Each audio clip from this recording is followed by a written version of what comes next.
तो यार पुणे बम्बई में हो रही है बहुत बारिशें, इस चक्कर में घर पे बनानी पड़ती है वीडियो। आई होप ये वीडियो आप लोग देखेंगे, सिनेमा से प्यार करने वाले देखेंगे। और मैं बस आपको ये बताना चाहता हूँ कि मेरा इंडिया टूर फिल्मी माँ इस शो का लग चुका है और प्लीज़ आइएगा देखने, अपने माँ बाप के साथ आइएगा, फैमिली के साथ आइएगा। बहुत सारी बातें बतानी है, इस लॉजिक के परे की दुनिया के ऊपर कुछ बात करनी है कि क्या कभी कभी मैजिक हो सकता है कि नहीं हो सकता। और बहुत ज़रूरी है इस नाउम्मीद से भरी ज़िंदगी में उम्मीद भरना। शायद मेरा यही काम है कि मैं लोगों के अंदर उम्मीद भर सकूं। ये आप लोग जो मुझसे प्यार करते हैं, जिन्होंने मुझे यहाँ तक पहुँचाया, मैं उम्मीद करता हूँ आप लोग शो देखने आएंगे। इंडिया टूर में जो सिटीज़ कवर हो रही हैं अभी वो है पुणे, बम्बई, हैदराबाद, दिल्ली, कोलकाता, अहमदाबाद, बेंगलोर, ये सब हो रहा है। तो प्लीज़ आइएगा। देखो लिमिटेड सीट्स है। पहली बात तो ओवरऑल ही पहला इंडिया टूर लगा रहा हूँ मैं, बहुत खर्चा आता है। और लिमिटेड सीट्स में भी लिमिटेड हैं अर्ली बर्ड्स और लिमिटेड है मीट एंड ग्रीट। तो अभी ले लीजिएगा, डिस्क्रिप्शन में लिंक है टिकट का, सारे डेट्स के साथ ऑडिटोरियम के साथ आपको दिख जाएगा। डिस्क्रिप्शन में जाके इंडिया टूर के टिकट पे क्लिक करके बुक कर लीजिए यार। आप लोग सपोर्ट करेंगे तो एक ना एक दिन ये मूवी भी बनाऊंगा। मुझे हमेशा लगता है कि यार अगर आज सुशांत भाई होते तो बहुत इजी होता मेरा रास्ता, क्योंकि मैं उनको ही देख के ये सब चीज़ चालू किया था, सो कॉल्ड एक्टिंग में आना। खैर ये मैं कहानी बता भी चुका हूँ, मगर अभी तो अकेले चलना है। देखते हैं, उनका भी कोई सपना था, अगर वो होते हम भी कुछ साइंस साईफाई मूवीज़ बनाते यार। थोड़ा क्या पता ज़िंदगी कैसी रहने वाली है, बस उम्मीद कर सकता हूँ मैं, उम्मीद बांट सकता हूँ। और बस आइएगा यार शो देखने, अपनी फैमिली के साथ आइएगा। बहुत दिल से लिखा है शो, बहुत कुछ है इसमें, साइंस भी है, बीच में फिल्मी कहानियाँ भी है मेरी माँ की, उसके बाद बहुत कुछ फिलॉसफी के ऊपर बात है। तो एक अजीब सा कनेक्शन वाला शो लिखा है। तो प्लीज़ मिलने आइएगा। धन्यवाद, जय हिंद। डिस्क्रिप्शन में लिंक है, जल्दी मिलते हैं। तो स्वागत है आप सबका फिर से सूफी ट्रैम्प हियर में। कुछ बातें आपकी, कुछ मेरी, कुछ थिएटर की, कुछ साइंस की, कुछ फिलॉसफी की। और आज बात होने वाली है मूवी के ऊपर। मूवी का नाम है ओडिसी। और मूवी कैसे बात करती है, किसके अराउंड बात करती है, और मूवी में जो दिखाया गया है सीन, क्या सही में ओडिसियस जो गाथा है उससे मर्ज करती कि नहीं करती है। इन दोनों ने ओडिसियस पढ़ा हुआ है, मैंने ओडिसी देखी हुई है। मैं ओडिसी जो देखा है वो बताऊंगा, उसके बाद उसके अंदर जो टेक है हम उस पर डिस्कस करेंगे। और क्या सही में ओडिसियस जो गाथा लिखी गई है उससे वो सही में जस्टिफाई कर पाती है कि नहीं कर पाती है। और कैसे हॉलीवुड बीच में अटक गया है कहीं ना कहीं, बहुत सारे बीच में उनके फैक्टर्स आ चुके हैं जिससे शायद कभी कभी मूवी जस्टिफाई नहीं हो पाती। इन पे इनका भी टेक लेंगे। और हिमांशु भाई ने मुझे बोला था, मैं आपको ये बता दूं बस, कि जहां पे ट्रॉय मूवी खत्म होती है वहीं पे ये गाथा चालू होती है ओडिसियस की। तो दोनों यार music.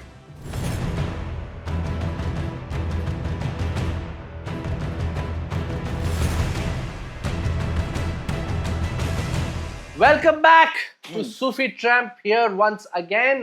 X, him and tonic. तो हिम तो यही है, टॉनिक की थोड़ी कमी है। डिहाइड्रेशन बहुत हो रखा है, गर्मी बहुत हो रखी है, बारिश की वजह से ह्यूमिडिटी है। तो हिम एंड टॉनिक भाई साहब, आप जरा हमें ये बताइए कि आपको मूवी कैसी लगी यार? मूवी मुझे बहुत अच्छी लगी। इस पे ओपिनियन है लोगों के कि जस्टिफाई करती है कि नहीं ओडिसी वो को। बाहर में जाए, मूवी बहुत अच्छी लगी, मुझे मजा आया, पैसा बहुत। वसूल मुझे लगी। बिल्कुल पैसा वसूल तो है भाई। और मैं बहुत जिम्मेदारी से कह सकता हूँ कि ट्रू आईमैक्स अगर आपको भारत में कहीं देखना है तो वो सिर्फ और सिर्फ एक ही वीडियो बनी है, मोदी जी ने जो आके जो बोला था पहली वीडियो, उसके अलावा कोई ट्रू आईमैक्स नहीं है। Only true IMAX in the country as of today. वो ट्रू आईमैक्स थी। मूवीज हमारे इंडिया में है कि नहीं ट्रू आईमैक्स, उस पर बात नहीं करते, बात सिंपल चालू करते हैं। जो वीडियो का जो फ्लो मैंने सोचा हुआ है, बाहर बहुत ज्यादा बारिश हो गई, बहुत देर से हम ट्राई कर रहे हैं वीडियो बन जाए। जब कैमरा वहां सेट किया, महंगा कैमरा लिया मैंने, नया नया लिया है ना, जुम्मा जुम्मा, तो बरसात चालू हो गई, तो हम घर पे आ गए। तो मूवी क्या है मैं आपको बता रहा हूँ। मूवी सिंपल चालू होती है कि इंसान है ओडिसियस, ओडिसी की गाथा चल रही है, वो जाके किसी घोड़े के अंदर छुप के जाता है, उस घोड़े को एज अ गिफ्ट दिया जाता है किसी ऐसे राज्य में जिसको वो हरा नहीं पा रहे होते। ठीक है। और दिखता है कि उसकी बीवी जो है, पत्नी जो है, वो इंतजार कर रही है उसके अपने राजा के ओरिजिनल घर पर, इथिका में। इथिका में, जो कि एक्चुअल जगह है वैसे। हाँ, वहां पे इंतजार कर रही है। अब देख रही है कि वो राजा जंग जीत चुके हैं, सबको पता चल चुका है कि भैया ओडिसी ने जंग जीत ली थी। वो ट्रॉय शहर का नाम है, हाँ। जहाँ पे ग्रीक लोग जो हैं बहुत सारे छोटे किंगडम मिलके जैसे बड़ा किंगडम बनता है। जैसे इंडिया में दिल्ली सल्तनत थी, हाँ। उसके अंदर बहुत सारे किंगडम थे। वहां पे ही क्या नाम है उनका यार, अब तो मुझे अच्छा, एगामेम्नॉन। एगामेम्नॉन हाँ। जो है कभी कभी अरे वो एगामेम्नॉन नहीं है, वो हमारे इधर का अर्थरामेनन था, वो इधर से आ गया वो शिप लेके। तो वही है कि एगामेम्नॉन जो है हाँ। वो वहां का मेन राजा है, जैसे दिल्ली का राजा है, और बाकी छोटे छोटे राज्य हैं जैसे इथिका है और ये सब है। ये सब मिलकर ट्रॉय नाम की जगह जो ग्रीक किंगडम से बाहर है उस पर हमला करके उसको ग्रीक किंगडम में मिलाना चाह रहे हैं। तो भैया हरा नहीं पा रहे होते, जंग चल रही होती है, इसके ऊपर बहुत सारी वीडियोस भी बन चुकी है कि यार उसकी दीवार को भेद नहीं पा रहे होते हैं। तो ओडिसी ने एक आइडिया निकाला, ओडिसियस ने एक आइडिया निकाला कि एक काम करते हैं, घोड़े को अपनी हार समझ के उनको गिफ्ट देते हैं। और वहां पे एक लॉ अप्लाई हो रखा है, यूनिवर्सल लॉ चल रहा है, Zeus law. Yes, Zeus is law कहा गया है। और ये जैसे कि हर जगह होता ही है कि एक तरह से आप समझिए राम राज्य था ये, तो ये ज़ूस का राज्य था, तो इसलिए ज़ूस इज लॉ कहा जाता है। ग्रीक में से ज़ूस ज़ेनिया कहते हैं मेरे ख्याल से। हाय हाय हाय यार, कसम से डॉक्टर साहब लड़की होते हैं, मैं शादी की टेंशन खत्म हो जाती है भाई। Thank you very much. Brother no brother don't go brother, मेरे में 4 अलाउड है।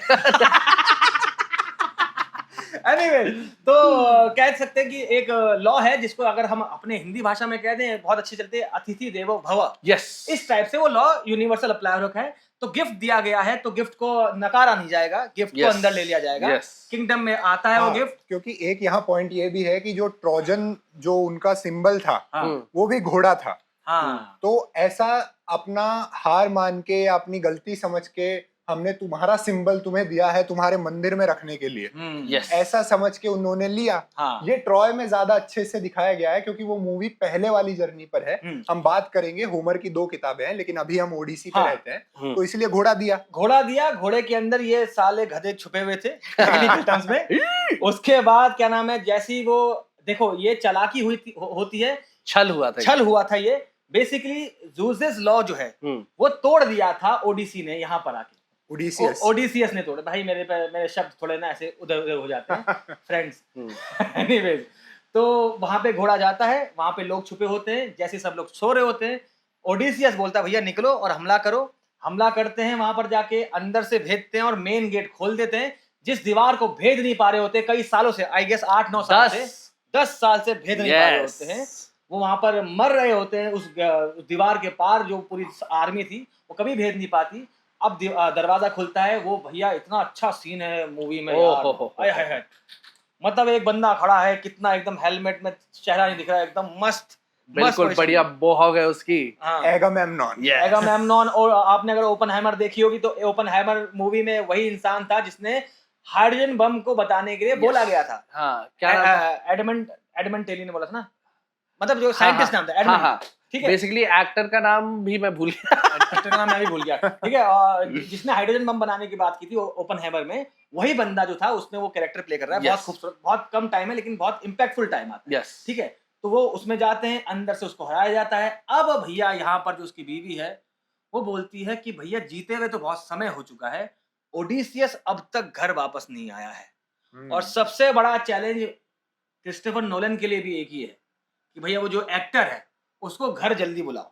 हर मूवी में वो एक्टर घर ही नहीं आ पाता। मैट डेमन को घर लाने में हॉलीवुड ने बिलियन खर्च कर दिया। बहुत ज्यादा। तो भाई घर आ जा यार। नोलन ने 2 मूवीज दिखा दी। इंटरस्टेलर में फंस जाता है वो किसी वो वैसे बर्फीले पहाड़ पे जाके, वो प्लेनेट पे जाके, वो आ ही नहीं पा रहा होता। अभी यहाँ तक जो हमने मूवी की बात करी है ये काइंड ऑफ सिमिलर है ट्रॉय से, इसलिए हमने खुलेआम बात कर दी। हम आपको चेतावनी दे दे क्योंकि आगे की स्टोरी बता रहे हैं हम। आपने मूवी ना देखी हो तो मूवी प्लीज देख लीजिए। और अगर देखी हुई है तो और मजा आएगा, तो यहाँ पर डाल देते स्पॉइलर अलर्ट। स्पॉइलर अलर्ट आ गया। और देखो, आप देखो ना देखो, आप आईमैक्स में नहीं देख पाओगे, अभी बहुत ज्यादा महंगा चल रहा है यार। ठीक है, तो आईमैक्स पे देखो तो ज्यादा मजा आएगा। और एक और बात मैं आप दोनों से भी बोलना चाहूंगा, कितने भी लोग हम बोलते कि स्पॉइलर है, ये मूवी को आप स्पॉइलर से काउंटर नहीं कर पाओगे। आपको मैं पूरी कहानी बता दूं, सब बता दूं, लेकिन जो नोलन ने मैजिक क्रिएट किया है वो बताने के बावजूद भी आप नहीं वो समझ पाओगे, वो देखना ही पड़ेगा। एपिक्स के साथ वही होता है। बिल्कुल, बहुत खूबसूरत। तो वहां पे अब वो औरत, उसकी बीवी इंतजार कर रही है, वो आ ही नहीं पा रहा है। उसको सब उसके जो मेन जो उसकी काइंड ऑफ जो बीवी है, वो जिस राज्य में रहता था, वो जिस सो कॉल्ड किंगडम का वो किंग था, वो थ्रोन लेस हो गया है, वहां पर कोई राजा नहीं है। अब जाके जैसे होता है मधुमक्खी किंग, जो रानी मधुमक्खी होती है, उसके पीछे बहुत छत्ता बन जाता है। तो सब लोग लगे पड़े हैं कि भैया अब ये रानी हमसे शादी कर ले, और ये भैया इंतजार में है कि मेरा पति आएगा। यस ठीक है, ये चल रहा है कहानी हाँ, में। और सालों हो चुके हैं लड़ाई खत्म हुए ट्रॉय की, हम्म। अभी तक वो आया नहीं है। हाँ, और एक टाइम दिया जाता है ग्रीक लॉ में कि इतने टाइम तक आने की इजाजत है, उस तक नहीं आया तो रानी को दूसरे राजा से शादी कर लेनी चाहिए ताकि वो किंगडम सुरक्षित रहे। किंगडम सुरक्षित रहे। ठीक है, ये होता है तो बस वहीं पे इंतजार की जा रही है। फिर पूरी कहानी में दिखता है कि कैसे ओडिसियस जंग जीतने के बाद कैसे अटक जाता है। तो मूवी में जो दिखाया गया है वो बता रहा हूँ, और जो ओडिसियस कहानी थी एक्चुअल टेल है उस पे हम डिस्कस कर लेंगे। मूवी में दिखाते हैं कि भैया उसके अंदर गिल्ट आ जाता है ओडिसियस के अंदर कि यार उसने ज़्यूसिस लॉ जो है वो तोड़ दिया। यस जी, ठीक है, क्योंकि भैया वहां पे एक सीक्रेट लॉ था ये कि आप धोखा नहीं दे सकते। मक्कारी से उसने लड़ाई जीती। मकाई से लड़ाई जीती, और लेकिन मूवी में स्टार्टिंग में दिखता है कि इसके अंदर कोई मोरल ग्राउंड बचा था। उसने देखा कि उसने क्या किया। इनिशियली जब वो देख रहा था, वो तबाह होते हुए जब शहर को देख रहा था, और एक लड़की की मौत अपने सामने देखता है। अब वो लड़की as a kind of mentor जो रहती है उसके थॉट में रहती है, और पूरी मूवी में उसको दिखाया जाता है। Yes. उसको सो कॉल्ड गाइड कर रही होती है, या फिर बता रही होती कि तुमने कितना गलत किया। ये गिल्ट की तरह उसको दिखाया जा सकता है। मतलब ये बहुत ही अच्छा एक तरीके से मेटाफर है। तो क्या होता है कि ट्रॉय में जब वो हमला कर रहे रहते हैं तो एक लड़की का सर काटने के लिए कुछ सोल्जर्स आते हैं। हाँ, वो लड़की का सर जब काटा जाता है तो वो सीन नहीं दिखाते, मगर दिखाते हैं कि एक गॉडेस है अथीना। हाँ, अथीना का सर कट गया है, हम्म, और अथीना विजडम की गॉडेस थी। एक तरीके से अगर हिंदू रिलीजन से हम रिलेट करें तो एक तरह से उनकी सरस्वती है अथीना, अच्छा, है ना। एजुकेशन, विजडम, वॉर स्ट्रेटेजी की गॉडेस है वो। तो अब क्या होता है, क्योंकि एक लड़की अथीना के स्टैचू के साथ ही मरी थी, दोनों का सर धड़ से अलग किया गया था। हाँ, अब वो लड़की अथीना बनकर उसके दिमाग में एक इमेज बन जाती है, और वो बार बार आते रहती है। और ओडिसियस के पूरे स्ट्रगल के थ्रू वो अपनी निराशा जता रही रहती है कि भाई देखो ये क्या कर दिया तुमने, और ओडिसियस समझ नहीं पा रहा कि मैंने क्या किया। ठीक है। बिल्कुल। तो इसको ऐसा भी मान सकते हैं कि मैं मोरल ग्राउंड को किस तरह दिखाऊं बिना बोले, जो हम Yes. कहते हैं कि एक्सपोजिशन मत करो, हाँ। Show don't tell. Yes. तो उसके लिए उनने एक अच्छा ले लिया, क्योंकि स्टोरी में अथीना थी, अथीना की जगह वो जो लड़की मरी उसका सहारा ले लिया कि उसकी Yes. जो गिल्ट है वो उसके साथ घूम रही है। एग्जैक्टली। अब ओडिसियस निकलता है घर जाने के लिए। अब जो उसके साथ जितने भी सिपाही होते हैं, सैनिक होते हैं, अब ओडिसियस को अंदर से लगता है कि मेरी जिम्मेदारी है कि मैं इनको बचा के रखूं, क्योंकि मैंने तोड़ा है ये सीक्रेट लॉ, इन लोगों ने नहीं तोड़ा। इन्होंने बस मेरा हुक्म माना, सो कॉल्ड। ठीक है। अब दिखता है कि वो निकलता है, उसके सारे साथी रास्ते में मरते जाते हैं। एक आइलैंड पे पहुंचते हैं जहाँ पे बहुत बड़ा जाइंट दिखाया जाता है। एक आंख होती है, वो बंदा उनको मार रहा है, खा रहा है, बहुत मार रहा है। Yes. ठीक है। और उसको बचाने की जिम्मेदारी फिर से ओडिसियस को आती है। मूवी में दिखाया गया है कि भैया छल कपट करके अपना दिमाग लगा के उसकी आंख फाक फोड़ के वो उससे बच के निकल जाते हैं, लेकिन बहुत लोग मर जाते हैं वहां पे। ठीक। उसकी सेना धीरे धीरे जो कम होती है, वही बात कर रहे हैं। उसके बाद दूसरे आइलैंड पे जाते हैं। दूसरे आइलैंड पे जाने के बाद देखते हैं कि भैया ये लोग वहां पे जायंट्स का आइलैंड है, वो बहुत बड़े बड़े लोग हैं, जिसमें नोलन ने क्या इस्तेमाल किया उसके लिए मूवी में बात, उनके एक्टर्स बोल रहे हैं कि भैया हम हमारे में जो स्टंट डबल आए मेरे वो सारे 4-4, 5-5 फुट क्या बहुत अच्छी हेल्प है। और सारे जो जायंट दिखाए गए हैं वो नॉर्मल साइज के थे, मतलब 7 फुट के जायंट लिए गए। ओए बॉय। और उसको मूवी में ऐसे शूट किया गया है, कोई सीजीआई नहीं है वहां पर। यहाँ ये कैमरा ये भी करता है कि अगर आपकी फोकल लेंथ आप इस तरह सेट करते हैं तो जो बैकग्राउंड होता है वो ज्यादा बड़ा दिखता है और फोरग्राउंड छोटा दिखता है। इसलिए जो दूर के लोग हैं वो और बड़े दिखेंगे, पास के लोग हैं इसलिए मैं यहाँ से दिखाऊंगा जहां मेरे ओडिसियस के सैनिक खड़े हैं और वो वहां दूसरे और सैनिक ऐसा खड़े हैं। उन लोग ने गेम ऑफ थ्रोन्स में यूज किया था जब जायंट्स को दिखा रहे थे, ये सेम टेक्निक। वैसे जिन लोगों ने आईमैक्स में नहीं देखी उनको जायंट दिखे नहीं होंगे। ये सबके सामने बोल रहा भाग गरीब।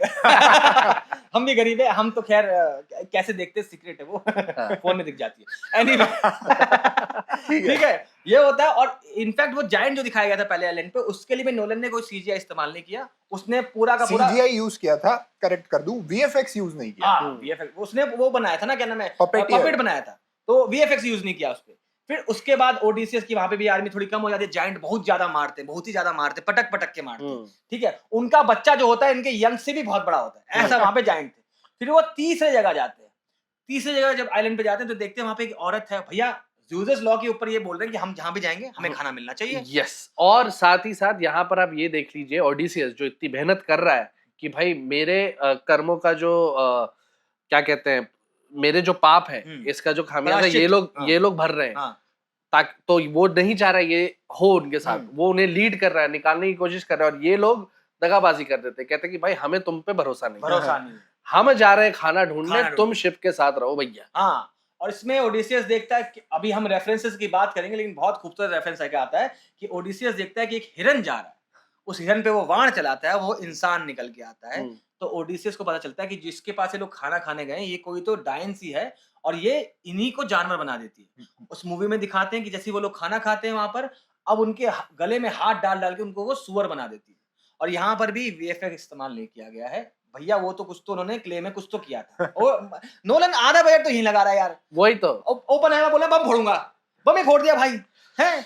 कहाँ फोड़ा वे ठीक है, उसके बाद ये होता है, उसके बाद दिखता है कि ओडिसियस इतने सालों से एक जगह, एक आइलैंड पे ट्रैप था किसी खूबसूरत महिला के साथ, वो उसको लोटस खिलाती रहती है बिल्कुल, और उसमें वो कंफ्यूज रहता है। हाँ। लोटस तो आजकल कॉकरोच भी खा जा रहे हैं। नहीं, लोटस खाने से ये होता है कि लोगों को बुरा दिखना बंद हो जाता है, सब अच्छा अच्छा लगता है। हाँ, तो ये भूल होता जाते है हैं। लोटस हाँ। खाने से, हो सकता है। होता है। उसके बाद ये मतलब बस बस बस बस चैनल बंद हो जाते हैं। मैंने कुछ नहीं बोला है, ठीक है। जय हिंद। मूवी में लोटस खाने का, से हाँ। आप अपना मकसद भूलकर आप खुशी खुशी वहीं रहने लग जाते हैं। वर्ड देखो यार, ये यूज क्या कर रहा है, मकसद नहीं, उसका मकसद घर जाना है। देखो बेसिकली बात ये है कि लोटस मत खाओ समझ गए। छोड़ दो, ठीक है। उसके बाद दिखता है कि उसके पीछे कंफ्यूज में था, फिर और जब उसको याद आती है तो मेमोरी उसमें दिखता है कि वो एक नदी से गुजर रहे होते हैं, समंदर से गुजर रहे होते हैं बचने के लिए। वहां पर एक कोई गाना गाया जा रहा होता है जिसमें ओडिसियस ने कान नहीं बंद किए होते, सब ने बंद किए होते हैं। सायरन जो है, बहुत सारे कल्चर में है कि सायरन आपको ऐसी गाना सुनाती है जिससे आपके अंदर के सारे पाप आपको आपके सामने नजर आने लगते हैं, आपका मन एकदम ऐसा हो जाता है कि मैं मर जाऊं। उसमें दिखाते भी एक बंदा कूद के उसके पास चले जाता है, और यहाँ तक लाने के लिए, उस सायरन के पास जाने के लिए उनको जो गाइड करता है, वो बहुत खूबसूरत सीन है। प्लीज जाके देखना आईमैक्स पर। ये मैं स्पॉइलर दे दूं तब भी कोई फर्क नहीं पड़ता। जितने भी लोग अब तक जंग में मरे हुए थे, उन सबको वो सोकर उनसे जाके बात करता है, बलि देकर खून पीते हैं, और सारे लोग वहां पे आ जाते हैं। साइंटिस्ट साहब, एवढं इतना सा आप रॉन्ग टर्न ले लिए, हल्का सा। तो हल्का सा रिवाइंड करते हैं। चुड़ैल है, सबको सुअर बना दिया है, ओडिसियस जाता है, बच जाता है, मगर इसके पास जादुई शक्ति है। तो ये इसे कहती है कि भाई देखो तुम्हारे साथ जो हो रहा है ना, हमको आ गया है समझ, हमने कर दिया है क्रैक। तो अब जो तुम्हें करना है भैया, अब तुम्हें जाना है यो रास्ते। हाँ, योरा यहाँ से ले लियो राइट टर्न। राइट टर्न जब लोगे भैया, वहां पर रहेंगी सायरन, उनकी आवाज सुननी है तुम्हें।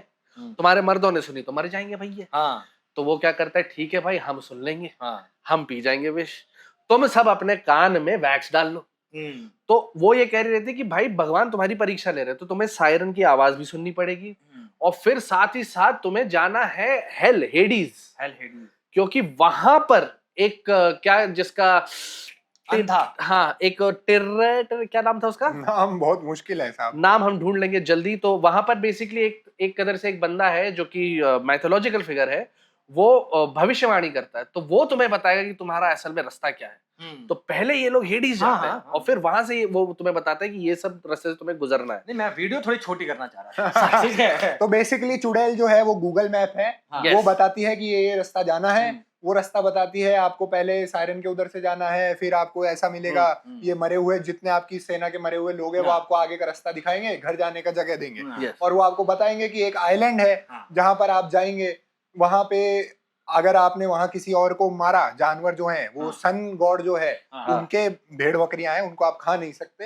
उनको खाया तो भैया आप हो जाओगे मर। हाँ, फिर भी जो जीते हुए लोग बचे हुए हैं, थोड़े दिन तो वो शांत रहते हैं, फिर खाने लगे, फिर वो भी खा जाते हैं। तो फिर वो वहां से भी निकलते हैं, और जो समुद्र देव है वो भी उफान पर आ जाते हैं, और तो ऐसे सारा चल रहा है ये कहानी यहाँ पर। उसके बाद फिर आखिर का चंक में ये होता है कि ओडिसियस को जो कमल खिला रही होती है, वो बोलती है भैया अपने गुनाह की, अपने गुनाह की माफी मांग ले, और अपने आप को छोड़ दे, भगवान तुमको अपने आप सजा देगा, तुम्हें अपनी मंजिल में पहुंचा देगा। तो बेसिकली ओडिसियस का मोरल ग्राउंड ये था कि यार मैंने गलती करी थी, मेरे लोग नहीं मरने चाहिए, लेकिन सब मरते गए, सभी मरते गए। वो अकेला अपने घर पे वापस आ जाता है। वापस आता है तो वो इंतजार कर रही होती है उसकी बीवी, और जाके वो बंदा फिर अपना एक भिखारी का भेष धरता है। वहां पर जाके बहुत खूबसूरत सीन है, वो अपने बाण पर प्रत्यंचा चढ़ाता है। फिर रानी ने कहा होता है मैं उससे शादी करूंगी जो इस धनुष पर प्रत्यंचा चढ़ा देगा। अगर आप रेफरेंस समझ पा रहे हो तो रेफरेंस में हमें दिखता है कि भैया काइंड ऑफ स्वयंवर का हम एक रेफरेंस ले सकते हैं कि भैया धनुष पे प्रत्यंचा चढ़ाओ और भैया हम तुम्हारे हो गए। इस टाइप से होता है। कोई नहीं चढ़ा पाता, ओडिसियस चढ़ाता है और सबको बहुत मारता है, हाँ। अंत में मिल लेते हैं और ये हो जाती है कहानी खत्म। बहुत पहले सेंटर फ्रेश का एक ऐड आता था, मुझे उसकी याद आ रही है कि लानी आ तू पोतो थपको हला के आऊंगा। कैसे जीभ लपलपाई। कैसे जी आई गेस व्योम फ्रेम से बाहर ना गया हम यहाँ पे देख रहे हैं। तो ये थी ओडिसियस की कहानी, ओडिसी जो मैंने देखी। लेकिन अभी जब मैं इनसे बात कर रहा था क्यों बनानी पड़ गई ये वीडियो की बहुत जरूरी है ये बताना कि भैया ये गाथा ऐसी नहीं लिखी गई है। यस इसके ऊपर चालू करते हैं। तो सबसे पहले हिमांशु भाई हमारे साथ, ये दोनों लोग बहुत ज्यादा पढ़ते हैं, मैं तो उसी दौरान फिजिक्स पढ़ रहा था बस। तो Yes. हिमांशु भाई आप बताइए, ज्ञानी आदमी, हाँ कि जो ये ओडिसियस की गाथा जो है और जो ओडिसी मूवी है वो कितना जारी है मैच में? तो उस पर हम आएंगे। ये जो ओडिसी किताब है, एपिक जो है, ये लिखी है होमर ने। और होमर ने जो ग्रीक राइटर थे बहुत बड़े, उन्होंने 750 BCE यानी क्राइस्ट की मौत से 750 पहले, 7वीं शताब्दी में, उससे पहले ये 2 किताबें लिखी थी, इलियड और ओडिसी। इलियड जो थी वो, आपने ट्रॉय अगर देखी है, वो उस स्टोरी पर बेस है कि ट्रॉय के अंदर जाकर हम कैसे मारेंगे, जो इसमें शुरू में संक्षिप्त में दिखाया है, घोड़े वाली जो बात है। और जो ओडिसी दूसरी किताब है वो ओडिसियस की जर्नी पर है कि वो कैसे अपने घर पहुंचेगा वहां से निकलकर। और यही हीरोज जर्नी भी है जिस पर हम आगे बात करेंगे। पर ये है, होमर ने ये किताबें लिखी। और ओडिसी जो है, क्योंकि वो माइथोलॉजी से जुड़ी हुई है और वहां पे ग्रीक माइथोलॉजी में जो गॉड्स हैं वो मेन किरदार होते हैं, और जो ह्यूमंस है वो पॉन्स है। वहां अलग अलग देवता हैं, जैसे जूस जो है जो सारे देवताओं का राजा है, जैसे यहाँ इंद्र भगवान है, और जैसे पोसाइडन है जो समुद्र के भगवान है, समुद्र के देवता हैं। वैसे ही अथीना जो ज्ञान की देवी है, जैसे सरस्वती माता है हमारे यहाँ। इस तरह अलग अलग भगवान है वहां पे, और उनके अराउंड उनकी ज्यादातर कहानियां घूमती है। इसीलिए आप जो एक्चुअल ओडिसी बुक पढ़ेंगे उसमें इनका रेफरेंस, कि जैसे मूवी में दिखाया क्या है कि समुद्र में उनका जहाज जो है डोलने लगा है, पर वहां कैसे दिखाया गया है कि जो वो राक्षस है उसको जो मारा है वो पोसाइडियन का बेटा है, समुद्र के देवता का। तो समुद्र का देवता आकर बदला लेता है कि तुमने मेरे बेटे को मारा कैसे। इस पर बात करेंगे कि और भी बहुत चीजें हैं। तो क्योंकि व्योम ने भी बहुत अच्छे से पढ़ी है, तो मैं व्योम से पूछता हूँ कि मूवी ऑफ कोर्स 3 घंटे में आप सब नहीं दिखा सकते, एपिक है, पर तुमको लगता है कि क्या जस्टिफाई किया, एक्चुअल स्टोरी में क्या है और इधर क्या है? मोटा मोटा अगर ब्रेकडाउन में दे पाऊं, और आप लोग भी बताइए क्योंकि मूवी तो तीनों नहीं देखी है। ओडिसी बात करिए एक रिलीजियस दुनिया की और एक ए रिलीजियस दुनिया की, जहां भगवान ने जो हमें सिखाया, जो ये जूस जेनिया है, जूस लॉ जो है, इसको वायलेट करने पर आपको किस कदर से भगवान एक एक करके उसे सबक सिखाते। मगर मूवी ने इसको थोड़ा सा एक अलग ट्विस्ट दिया। यहाँ पर सभ्यता और असभ्यता की बात की गई है, मोरालिटी पर है ये। रिलीजियस रेफरेंसेस थोड़े कम है, डायरेक्ट रेफरेंसेस तो कम से कम है। अभी क्या था कि हमें ये तो पता है कि ओडिसी के हिसाब से, क्योंकि जो वो जायंट था वो एक साइक्लॉप्स था, तो साइक्लॉप्स आपने देखी होगी, साइक्लॉप्स एक एक्समैन में भी हीरो है, तो उनकी एक आंख रहती है, ये एक मिथिकल क्रीचर्स है। तो वो जो साइक्लॉप्स था उसका नाम था पॉलीफेमस। तो पॉलीफेमस की ये लोग आंख फोड़ देते हैं, इकलौती आंख रहती है। तो बुक में ये जो पॉलीफेमस था वो निकलता है पोसाइडन का बेटा। ठीक है। और इसमें क्या होता है कि ओडिसियस जो है एक्चुअली इससे बात करता है, मूवी में बात नहीं करता, वो टेक्स्ट में वो उससे बात कर पाता है। तो जब वो देखता है कि ये लोग गए एक गुफा में और यहाँ पर आ गया पॉलीफेमस, इनको लगा कि भाई ज़ूस लॉ है ना, हम यहाँ आएंगे हमें खाना वाना मिलेगा। पॉलीफेमस आता है, देखता है बढ़िया है यार, अच्छा कबाब मिल गया, थोड़ा ये शिरीश कबाब, ये कुंदर कबाब, सबको खाने लगता है फिर, है ना। तो ज़ूस लॉ वायलेट हो गया। तो अब इन लोग को लगता है कि यार इससे बदला लेना है ना। तो ये लोग इसकी आंख फोड़ देते हैं। लेकिन ओडिसियस उससे दोस्ती करता है पहले, उसको कहता है कि मैं ये हूँ वो हूँ। तो कहता है तुम्हारा नाम क्या है? कहता है मेरा नाम नोबडी है ना। तो यहाँ पर उसने भी झूठ बोला, मेरा नाम नोबडी है। फिर क्या करता है, जब ये लोग इसकी आंख फोड़ के भागने लगते हैं तो ये चिल्लाता है कि नोबडी शॉट मी, मुझे किसी ने नहीं मारा। तो सब कंफ्यूज हो रहे हैं कि भाई अगर किसी ने मारा नहीं तो इसको मैं बचाने ही क्यों आऊं। तो बुक में ऐसा भी है कि जो ये साइक्लॉप्स है इसके और भी भाई बहन है, तो वो सुनते हैं कि nobody killed me, nobody touched me, तो उनको लगता है ओके हमारा भाई सही है, भाई एकदम बढ़िया मजे में है। चला के ओडिसियस मतलब। और फिर ओडिसियस जब फाइनली अपनी बोट पर बैठ जाता है, ये पॉलीफेमस उसके पीछे तक आता है और वहां पर अहंकार में वो कहता है कि ओए पागल, मैंने तेरा अभी इधर पे पत्ते बिछाए हैं, मेरा नाम है ओडिसियस। अब ये निकलता है पोसाइडन का बेटा, तो वो वहीं के वहीं अपने पिता, पोसाइडन जो है समुद्र देव है ग्रीक मैथोलॉजी में, तो वो वहीं के वहीं वो एक प्रार्थना करता है। और मूवी में भी ये सीन बहुत खतरनाक थी भाई, क्योंकि जिन लोगों ने नहीं पढ़ी थी उनके लिए तो बहुत ही ज्यादा सरप्राइज आया होगा कि पूरी जब मूवी में जब तक ये साइक्लोप्स दिखता है आपको, ये कुछ नहीं बोलता, जैसे ये लोग इसकी आंख फोड़ते हैं वो वहीं प्रे करता है, father Poseidon, they have hurt me, vengeance father, vengeance for pain. और तब सारे क्रू जो है उनके रूह कांप जाती है कि भाई ये तो पोसाइडन का बेटा निकला। और पोसाइडन क्योंकि सी के गॉड है, वो कहते हैं अच्छा बेटा ठीक है, वेंजेंस फॉर पेन, तो लो साले तूफान ही तूफान दिखाएंगे अब पूरी मूवी में। बहुत अलग टेक्स्ट में था और यहाँ पर yes. और यहाँ एक चीज मैं बोलना चाहता हूँ विद ड्यू रिस्पेक्ट, मुझे लगता था कि भैया ये इलॉन मस्क ने अपने बच्चों के नाम अलग रखे हैं थोड़े मैं थोड़ा यहाँ मैं माफी दे दे भाई। मैं बोल ही नहीं पाऊंगा ये पोसाइडन बताओ यार। तो टेक्स्ट में जैसे आप देख रहे हैं कि यहाँ पर क्या है कि छल का यूज हो रहा है, अहंकार है, प्राइड दिखाया जा रहा है। इधर पे ये एक मॉरल कॉन्फ्लिक्ट है, क्योंकि मूवी में बात ये हो रही है कि पूरी मूवी में ओडिसी इसलिए बच पाया क्योंकि वही मॉरल निकल रहा था। यस, लेकिन यहाँ पर कहानी में अलग हो रहा है। हाँ, दोनों में सिमिलैरिटी ये आती है कि बात एक ही है कि तुमने गलत क्या किया, तुमने एक तोहफा में खुद छुप कर गए और तुमने इस कदर से छल किया है। ओडिसियस मूवी में ये नहीं समझ पा रहा है कि सबसे पहला वार मोरालिटी पर मैंने ही किया है, तो भले ही मेरा मॉरल कंपास अदरवाइज ओके हो, एक जंग जीतने के लिए मैंने अपने मॉरल्स करप्ट कर दिए, और यही सबक वो सीख नहीं पा रहा रहता है। यहां पर भी जब उसके साथ गलत हुआ तो ओडिसियस को लग रहा है कि यार मैंने तो रिटेलिएट किया, ये तो मेरे ही बंदे खा रहा है, मगर वो ये बात नहीं समझ पा रहे कि शुरुआत तुम्ही ने की थी, जो तुमने ट्रोजन वॉर में किया था। अगर हम इसको ऐसा देखें कि तुमने ट्रॉय के लोगों के घर छीने, तो क्या तुम्हें घर पहुंचने का अधिकार है? यस, ये आता है इधर पे कॉन्फ्लिक्ट।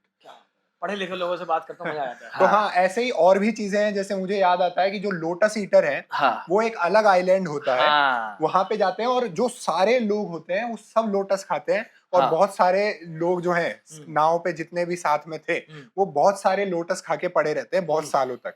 फिर ओडिसियस को लगता है कि नहीं ये इसके कारण हो रहा है, मैं चल देता हूं। ये और कॉम्प्लिकेटेड है। तो एक्चुअल टेक्स्ट में क्या होता है कि ये सबसे पहले पहुंचते एक आइलैंड है ना, वहां पर क्या होता है, वहां पहुंचते ही ज़ूस इज लॉ क्या कहता है, ज़ूस इज लॉ ये कहता है कि जो भी अतिथि है बेसिकली आपका सत्कार बराबर से किया जाएगा। ये लोग पहुंचते हैं, ये लोग साले लूट मचाने लगते हैं। अच्छा, लूट मचाने लगते हैं। और जो ट्रोजन वॉर है, जो इसके पहले जो वॉर जो मूवी में नहीं दिखाया, जो ट्रॉय मूवी में दिखाया गया है, ये वॉर 10 साल चलता है। तो 10 साल के बाद ये तो पागल हो गए सब के सब, ये लूटते हैं, मारते हैं, सब करते हैं। और वहां पर इन्हें मिलता है व्हाइट लोटस। ये व्हाइट लोटस एक मतलब भगवान, मतलब जो गॉड्स थे वहां के, उनका टेस्ट था। व्हाइट लोटस खाने से क्या होता है ना, आपका जो मेंटल ट्रॉमा है आप वो भूल जाते हो, दिमाग शांत हो जाता है, जो आपका पर्पस है आप भूल जाते हो। ओके। मूवी में जो वो पहले आइलैंड पे जाते हैं, लोग पहले ही भाग जाते हैं, क्योंकि उन्हें पता रहता है ये लोग साले, इन लोग ने ट्रॉय में क्या किया है ना।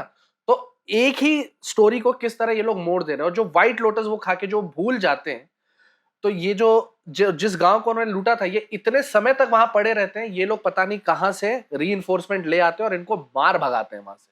तो उसका पहला सबक ये रहता है कि भाई जंग खत्म हो गई हो या जंग चालू हो, पर्पस याद रखना। मुझे आप लोगों का नहीं पता, मैं डॉक्टर साहब को आज रोहित शर्मा देख रहा था। ये जो है अरे वो इधर ये और वो मैं बहुत कंफ्यूज कर दिया इसने, ये है वो है। हाँ, तो बेसिकली बात यही है कि अरे यहाँ 3-4 आपको आइलैंड दिखाए गए हैं, 3-4 चैलेंज है जो हम बात करते हैं कि मूवी में एक्चुअल में 3 चैलेंजेस होते हैं, और नोलन की मूवी में 3 ही चैलेंज होते हैं, इसलिए वो 3 रखता है। हर घंटे का एक चैलेंज। हाँ, मूवी में आप देखिए 3 प्लेनेट होंगे इंटरस्टेलर में, या फिर सपने में 3 लेवल होंगे इंसेप्शन में, तो वो 3 रखता है। जो एक्चुअल होमर की कहानी है उसमें बहुत सारे आइलैंड है, बहुत सारी जगहों से होते हुए एक बार तो ऐसा होता है कि वो घर के बिल्कुल पास में पहुंच जाते हैं, वापस से उड़कर वो वहां पहुंच जाते हैं जहां से निकले थे। इस पे हम डिटेल में नहीं जाएंगे, क्योंकि वो ओडिसी अगर आपको पढ़नी है, बहुत सारे अच्छे ट्रांसलेशन है, एमिली इंटरनेट पे है ऑलरेडी। हाँ, बहुत पुरानी है क्योंकि कॉपीराइट फ्री भी है। एमिली विल्सन का लेटेस्ट ट्रांसलेशन जो है वो बहुत ही मॉडर्न है, जो कि आज की दुनिया के करीब है, तो आप वो भी पढ़ सकते हैं। ये है क्या? नहीं नहीं नहीं नहीं, there is no clock at, no ऐसा नहीं है। Clocking eight. बट हाँ, तो हम बात कर रहे हैं कि ये उससे अलग है, पर इस वे में अलग है कि जो एक्सटर्नल प्लॉट था, क्योंकि आजकल इंटरनल प्लॉट की ज्यादा मूवी बनती है, उसको मैं इंटरनलाइज कैसे करूं? यानी कि मेरे कैरेक्टर का एक एक्सटर्नल वांट है, जो मुझे घर जाना है, मुझे घर जाना है, आलिया भट्ट भाई अपने, मुझे आलिया घर भट्ट, जाना ठीक है। है, ये वांट है।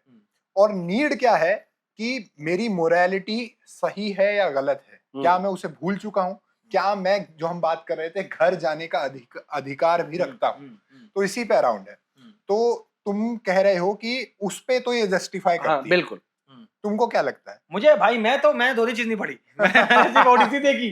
मैं हैरान था कि यार अच्छा, ओडिसी मूवी में और ओडिसी कहानी बहुत अलग है। मैं हिमांशु भाई, ओवरऑल अगर हम बहुत डिटेल में जाएंगे तो बहुत सी लंबी वीडियो बन जाएगी। तो मोटे मोटे तौर पर मैं ये कह सकता हूँ कि ओडिसियस गाथा में थोड़ी तो बहुत चीजें अलग लग रही है। इंटरनल एक्सटर्नल की बात अलग है, लेकिन ओडिसियस गाथा बहुत अलग वे में चालू हुई है। यहाँ पर नोलन ने ओडिसी को ही मोरल बना दिया, जो कि इमोरल है ओडिसियस गाथा में। हाँ, ऐसा कह सकते हैं कि ग्रे जो है, उसको इंटरनलाइज किया है, उसको इनर कॉन्फ्लिक्ट बनाया है कि क्या गलत है क्या सही है, और इसी के चैलेंजेस हैं।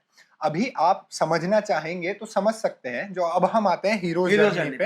हीरोज जर्नी की हमेशा बात करते हैं कि हीरो अपनी दुनिया से बाहर है, उसका टास्क है कि उसको घर आना है। किसी भी अच्छी कहानी गाथा मूवी में ये जर्नी पूरी ही होती है। हाँ, और जितना आप समय में पीछे जाएंगे, आपको सिमिलैरिटी और ज्यादा दिखेगी कि हीरो अपना जो गांव है, अपना शहर है, उससे दूर है, और वहां से वापस आएगा अपना लड़ाई करके। रामायण पे भी हम आएंगे। यही कहानियां हैं जो दिखती है। तो अभी नोलन ने किस तरह इंटरनलाइज किया है कि मेरी प्रॉब्लम क्या है कि मैंने लॉ तोड़े, मैं ट्रॉय में गया, मैंने लॉ तोड़ा, मुझे उस 3 जो मेरे चैलेंजेस मिलेंगे उसमें सबक मिलेगा कि हाँ मैंने तोड़ा। पहला गया, वो पहला जाते ही क्या बोलते हैं, अरे वाह चीज है, खा लो, जूस लो। बिल्कुल ठीक है। तुम तो घुस गए थे ट्रॉय में, तुमने तो नहीं माना, तुम तोड़ा ताड़ी करने लग गए, तो वो क्यों माने, लो मैं भी खा जाता हूँ। ठीक है, बिल्कुल। पहला ये आया। एक जगह तो बहुत अच्छे से बोल भी दिया है कि तुम अंदर से सुअर हो, बिल्कुल, इसीलिए तुमको सुअर बनाया गया है। वो जो आइलैंड था उसमें देखते हो आप लोग, मूवी में भी दिखाया और शायद गाथा में भी होगा कि बहुत अलग अलग जानवर दिख रहे होते हैं। तो वो जानवर जो उनके अंदर का ही रूप होता है, और वो डायन उनको उसी के अंदर रूप बनाती है, जो कि वो मूवी में कन्फर्म भी करती है कि तुमने सुअर में कन्वर्ट कर दिया कि नहीं, ये है सुअर, ये सुअर है, ये तो वेशभूषा इंसान की है। तो ये दूसरा चैलेंज तुमको समझ में आ गया कि उसको वापस से समझाया गया कि देखो तुम सुअर हो, तुमने गलत किया है। अब और बड़ा चैलेंज दिया जाएगा कि पहले बीच में जो हम बात करते हैं, एक पॉइंट पर आकर या तो पॉइंट ऑफ नो रिटर्न हो जाता है। अब point of no return hero's journey में जहां होता है, यहाँ पे वो मरे हुए लोगों से कन्फ्रंट कर रहा है। मरे हुए लोग उसको बहुत ही चैलेंजिंग रास्ता बताते हैं कि यहाँ से सिर्फ तुम बचोगे, जो वो भी बताती है हमारी चुड़ैल जो होती है, सुअर बनाती है, और मरे हुए लोग उस बात को कंफर्म कर देते हैं कि यहाँ से आगे क्या होने वाला है। और वहां से और खतरनाक चैलेंज होता है कि अब तो जितने बचे हैं वो भूख सह भी पाएंगे क्या? तुमने ट्रॉय को घेर लिया था, वहां राशन कैसे जा रहा होगा? वाह, तुमने उनको भूखा रखा होगा, अब तुम भूख भी सहो। ये सब चैलेंज देखने के बाद एट द एंड, जब वो उसका बिगेस्ट चैलेंज जो कहते हैं हम, डेथ हो जाती है हीरो जर्नी में। यहाँ पे उसका डेथ कैसे है कि वो भूल ही गया है, वो तो खुद को नष्ट हो गया। वो जहां वो उस लड़की के पास चला गया जो उसको लोटस फ्लावर खिलाती है, उसके बाद वो पुराना रूप तो भूल चुका, यानी एक तरह से डेथ हो गई है उसकी पुराने रूप की। यहाँ से उसका नया रूप जो प्रकट होगा वो इस तरह होगा कि उसको अपनी गलती का एहसास होना चाहिए। तो यहाँ से वो जो घर भी जाएगा, तब भी वो घर इसलिए नहीं जाएगा कि मैं वहां जाके राज करूं, उसको पता है कि मैं यहाँ से एग्जाइल ले लूंगा।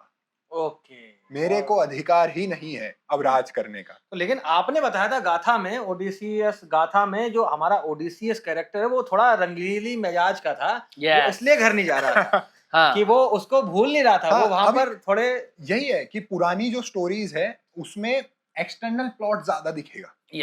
कि आपके एक्सटर्नल जो, इसलिए 10 आइलैंड पर हैं वो 10 अलग अलग चैलेंज आए। एक पे ये जायंट आए हैं, एक पे लोटस ईटर है, एक पे ये जो लड़की है जो उसके प्यार में पड़ जाता है, और आइलैंड पे वो बहुत सारी लड़कियों के प्यार में पड़ जाता है। तो ऐसी सब चीजें हैं। अभी हम जैसे जैसे मॉडर्न होते जा रहे हैं क्योंकि हमारे मोरल्स चेंज हो गए। पहले हम भी ऐसा करते थे कि मल्टीपल लोग से शादी करते थे, तुम भी सुधर जाओगे। टारगेट कर रहा हूं मुझे।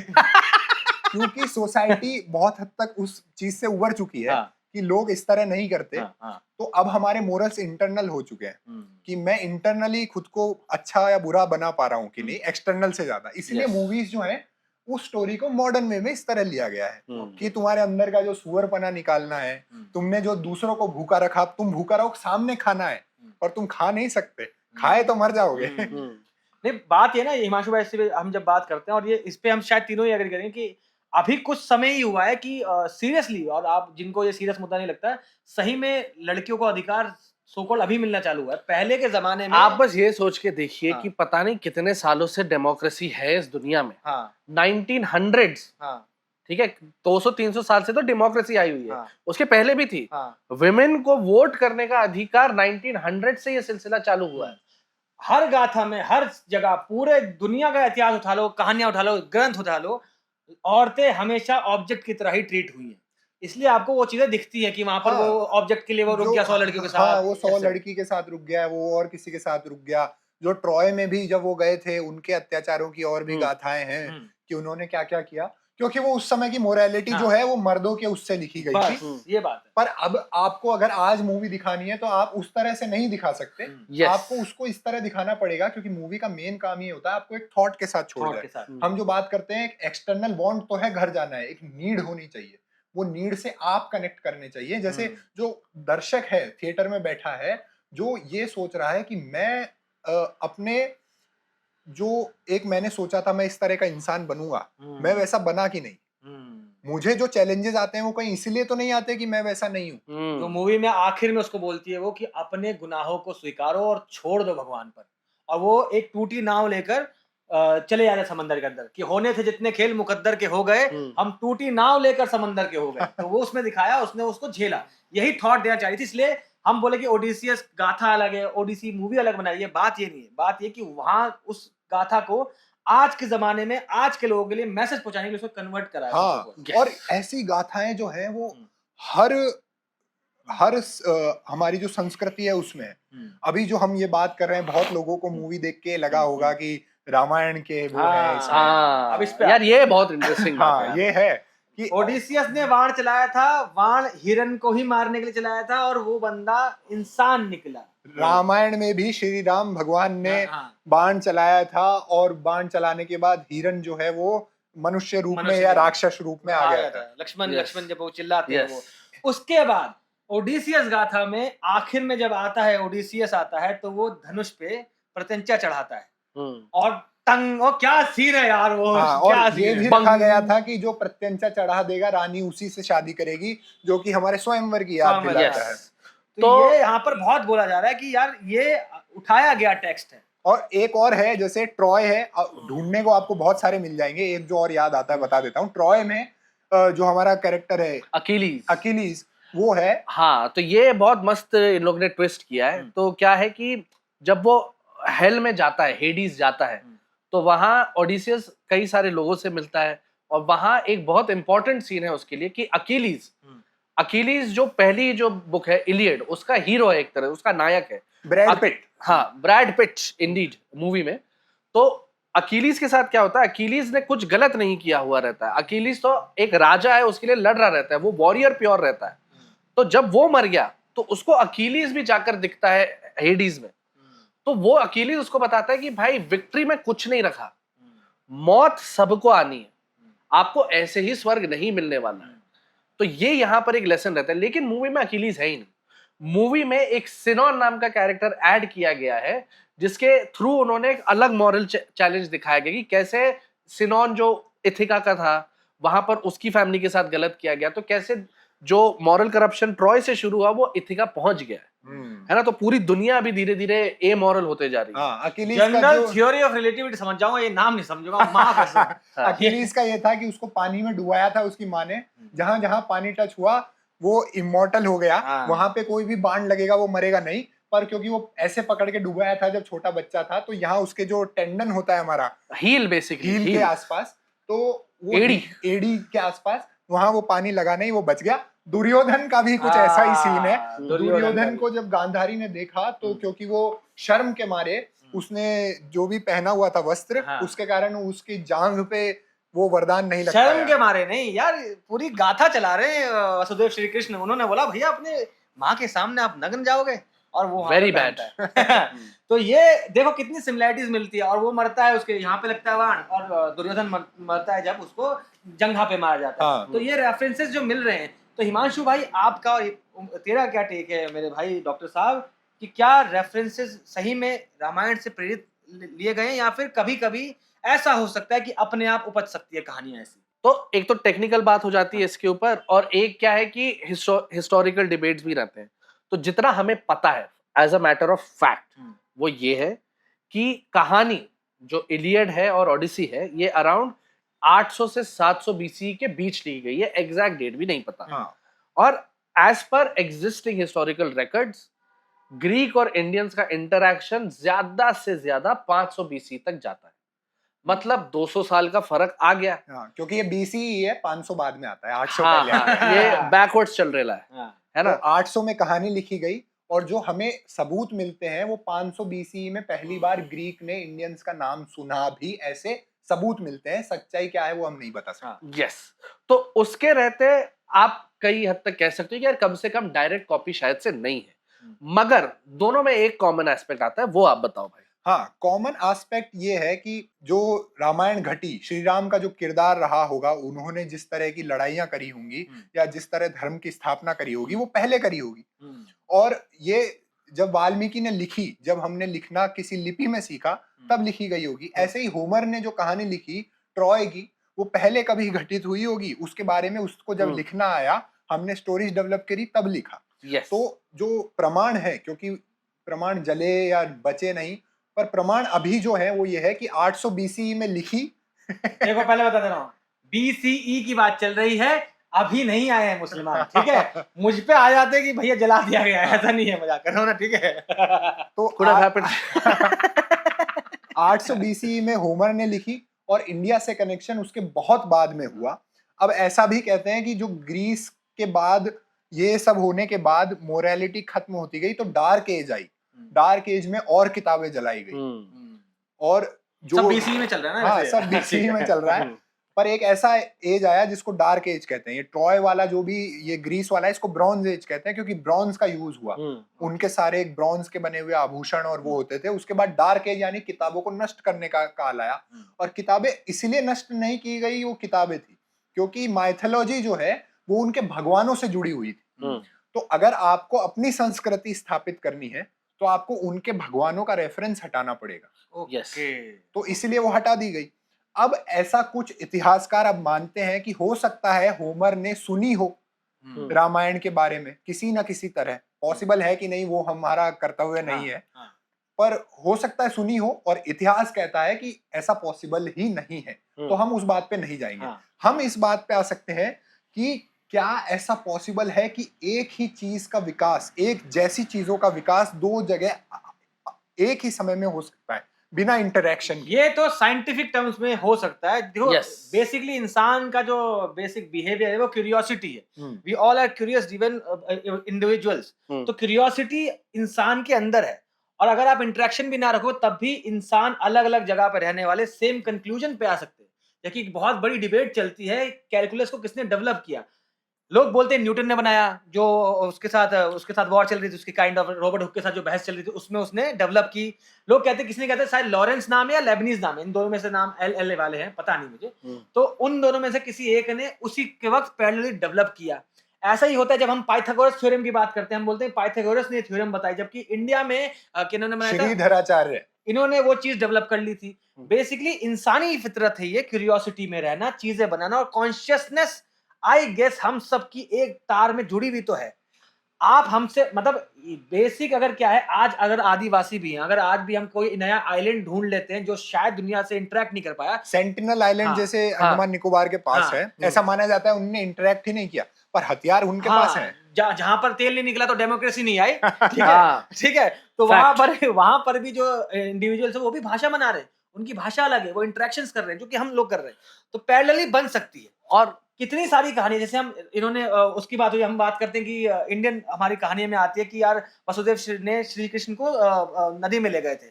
वहां दिखते हैं कि इस्लामिक कहानी में जाते हैं तो हमको देखते हैं कि मूसा अलैहिस्सलाम जो थे उनको नदी में बहा दिया गया था। तो बहुत सारे पैरेलल रेफरेंसेस एक साथ आ सकते हैं। हाँ, जैसे ऐसा भी होता है कि बहुत सारी संस्कृति ने नाव बनाना सीखा, हाँ, ये एक दूसरे से कभी मिले नहीं है। यहाँ अभी तक हमारा जो अलेक्जेंडर या जो भी है वो हाँ, निकला ही नहीं है दुनिया से, उसके बाद कोलंबस नहीं निकला है, हाँ, पर जहां गया है वहां भी लोगों ने नाव बना रखी है, यानी उनको भी जरूरत पड़ी, उन लोगों ने भी एक दूसरे को नाम दे रखे हैं। ऐसा भी कहते हैं अगर एलियन आ गए तो एलियनों ने भी एक दूसरे को नाम दे रखे होंगे। मतलब एक तरीके से जब हम फर्मी एलियन आएंगे तो इंग्लिश में बात करेंगे, अमेरिकन में करते हैं तो पता नहीं क्यों।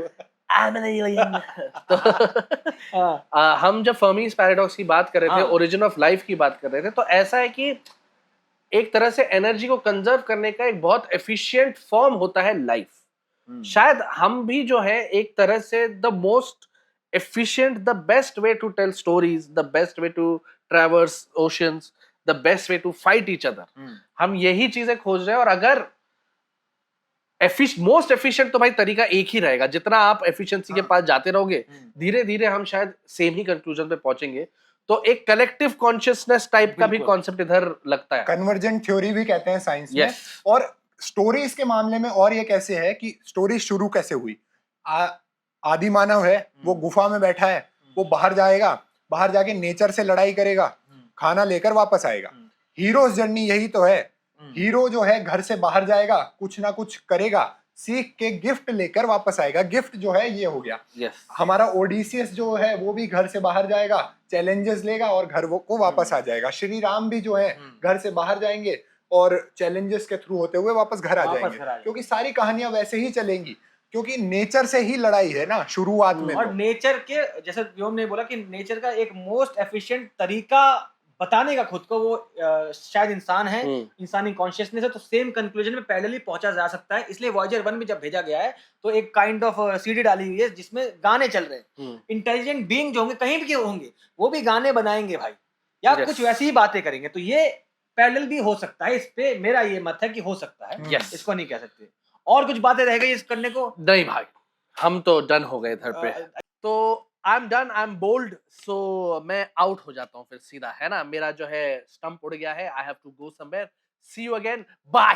गुलाम है, गुलाम, ये गुलाम तो चला गया है व्योम। तो और हिमांशु भाई और कुछ बातें क्योंकि बहुत बड़ी वीडियो हो रही है, होगी भी भैया, बहुत बड़ा गाथा है ये। पहले के लोग 3-3 घंटे की मूवी देखते थे, आज ही 1.5 मिनट की रील देख रहे हैं ना। तो यहाँ पे लंबा होने वाला है डिस्कशन। यस, हाँ, बस कुछ पॉइंट है, जैसे कि हम मॉडर्न फिल्म की बात कर रहे हैं, तो मॉडर्न फिल्म में जैसे ग्रीक माइथोलॉजी को अपने तरीके से पेश किया गया है, लेकिन किरदार जो हैं, जो ग्रीक लोग थे वो यूरोपियन लोग थे, उनका स्किन कलर अलग था। मूवी में जो है पूरी दुनिया से, अफ्रीका से भी लोग लिए गए हैं। इसी तरह जो भाषा है, इंग्लिश तो नहीं रही होगी, पर एक अलग तरह की फॉर्मल भाषा रही होगी, जैसे हम भी पुरानी मूवीज में हमारे देखते हैं। पर इसमें नोलन ने भाषा को भी बदल दिया, जैसे डैड बोलता है वो फादर की जगह। ओके, तो क्या ये इस बारे में तुमको कैसा लगता है, इन सब चीजों के बारे में? मुझे देखो, मुझे लग रहा है कि शायद अब ना बेसिकली बहुत सारे लोगों को इंक्लूड करना पड़ता है। पहले की दुनिया जो थी, हिमांशु भाई correct me if I am wrong, कि पहले की दुनिया अपने अपने लीनिएज पर, इन सब पे बहुत गर्व करने वाली दुनिया थी। और आज भी हम जब देखते हैं तो बहुत गर्व करते हैं, मैं ये हूं, मैं वो हूं। ये अब शायद दुनिया उस मोड़ पे जानी चाहिए, तब शायद दुनिया में पीस आएगा, जब सब लोग समझेंगे कि हम एक ही माला के बस मोतियां हैं और एक धागा जुड़ना चाहिए, तो सबको इंक्लूड करना चाहिए। हाँ, ये चल रहा है शायद। पर अभी टेक्निकल टर्म्स में ये हो गया है कि अगर आपको अकेडमी अवार्ड चाहिए तो आपको हॉलीवुड में, हाँ, आपको ऑस्कर चाहिए, हाँ, तो आपको सर्टेन एथनिसिटी के लोग भी अपनी फिल्म में रखने पड़ेंगे। ओके, आपको सब तरह का इंक्लूजन दिखाना पड़ेगा, तभी आपकी पिक्चर नॉमिनेट भी हो सकती है। अच्छा, नॉमिनेशन के लिए भी ये चाहिए। हाँ, तो इसलिए वहां पे सब दिख रहे हैं। तो डायरेक्टर के साथ वो प्रोड्यूसर का भी इन्फ्लुएंस है, क्योंकि फिल्म को अवार्ड तक पहुंचाना है, तो इसलिए ये सब चीजें होती है। बाकी ठीक है, पर स्टोरी पर मुझे नहीं लगता उतना कोई इफेक्ट पड़ा है, बिल्कुल नहीं पड़ा यार। क्योंकि मैं तो जैसे हेलेन को लेके बहुत चर्चा थी। हेलेन का जो किरदार है, हेलेन ऐसा माना जाता था कि दुनिया की सबसे खूबसूरत औरत थी। अब आप उसे किसी भी एथनिसिटी का ले, अगर आप उस तरह से ले कि वो सबसे खूबसूरत लगे पर्दे पर, ऐसा नहीं है कि वो व्हाइट रेस की हो, किसी भी रेस की हो, वो चीजें हैं, उनको हम नहीं। गोल्डन रेशियो में चेहरा हो तो ऐसा दिख जाए। हाँ। लेकिन अब क्या करें, मैं इस बात से नोलन की मैं तारीफ ये कर रहा हूँ कि भैया ये शायद अपन बॉलीवुड में भी करें, खूबसूरत दिखने वाले लोग से अच्छे खूबसूरत एक्टर हो, हाँ, वो जरूरी, जो कि बहुत अच्छे से कन्वे हुआ। मुझे तो बहुत मजा आया था। तो कुछ लोग ये कहते हैं कि वो फॉलो नहीं हुई ओडिसी की गाथा उस तरीके से, क्योंकि ग्रीक जो रिप्रेजेंटेशन है वो हटा दिया गया। पर कहानी देखते हुए मुझे इमर्सिव लगी, तो मैं वहीं तक रखना चाहूंगा कि इमर्सिव लगी। म्यूजिक बहुत अच्छा था। अरे बहुत बहुत, वो जो यार आप सीन देखना, वो जो बाण तानता है टंग, वो क्या म्यूजिक। मुझे सबसे बेहतरीन सीन वो जो नदी से निकल रहे होते हैं, वो आप देखना पूरा उस समय म्यूट है और आप सुन पा रहे हो और वो आप समझ पा रहे हो कि वो रो क्यों रहा है ओडीसीएस। इतना खूबसूरत वो जर्नी उन्होंने म्यूजिक में उस वैसे डाला, उन्होंने म्यूजिक ऐसा लगाया कि आप देख पा रहे हो कि जो वो सायरन जो आपने बोला कि वो लोग वो बातें कर रहे हैं जो ओडीसीएस को परेशान कर रही है कि वो रोए, और वैसे म्यूजिक कन्वे कर गया वो म्यूजिक उस बहुत तरह खूबसूरत। और एक बात और है कि नोलन ने कहा था कि ऑर्केस्ट्रा यूज नहीं होगा। अब एपिक बनाते समय सब डायरेक्टर्स का पहला क्या जाता है कि बड़ा सारा ऑर्केस्ट्रा लगाएंगे, सारे म्यूजिक इंस्ट्रूमेंट होंगे। पर नोलन अपने कन्विक्शन पे रहा कि मैं ऑर्केस्ट्रा नहीं लगाऊंगा, क्योंकि मैं इंटरनल जर्नी दिखा रहा हूँ, मेरा म्यूजिक प्राइवेट होगा। तो ओके, उसने वो भी रखा। तो ये सारी टेक्निकल चीजें हैं। बाकी अगर आपको आईमैक्स में देखने को मिले तो आईमैक्स में जरूर देखिए। इंडिया में फिल्म तो नहीं है, डिजिटल है, पर डिजिटल में भी मजा तो आता है। डिजिटल मतलब आईपैड में नहीं, आईमैक्स के भी 2 वर्जन है।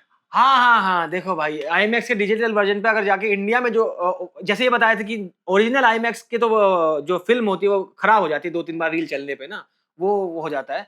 एनीवेज आई गेस बहुत अच्छी डिस्कशन रही, आपको आई होप मजा आया हो। बहुत लंबी बन गई होगी वीडियो, और मैं बहुत खुशकिस्मत हूँ। एक बात और बताना चाहता हूँ कि यार यूनिवर्सल मीडिया ने, पिक्चर्स ने मुझे बोला था, मुझे और चुनिंदा क्रिएटर्स को, कि भैया ओडीसी प्रमोट करना, और मैंने रील बनाई थी। मुझे बहुत मजा आया और आई होप आपको मूवी पसंद आई हो। ये हीरोज जर्नी के ऊपर जो हिमांशु भाई ने बताया, व्योम ने बताया, और जो मेरी थोड़ी बकवास थी, थोड़ी बहुत साइंटिफिक टर्म आपको अच्छे लगे हो। उम्मीद है आपको वीडियो पसंद आई हो। हिम एंड टॉनिक पे वीडियो तो और आते रहेंगी, उस पे भी जाइएगा, सब्सक्राइब कर दीजिएगा। अब मेरे इस वीडियो को भैया लाइक करा करिए। मजा बहुत आ रहा है, लोगों को लाइक नहीं कर रहे, सब्सक्राइब नहीं कर रहे, ये करिए। और मिलते हैं अगली वीडियो में। धन्यवाद, जय हिंद।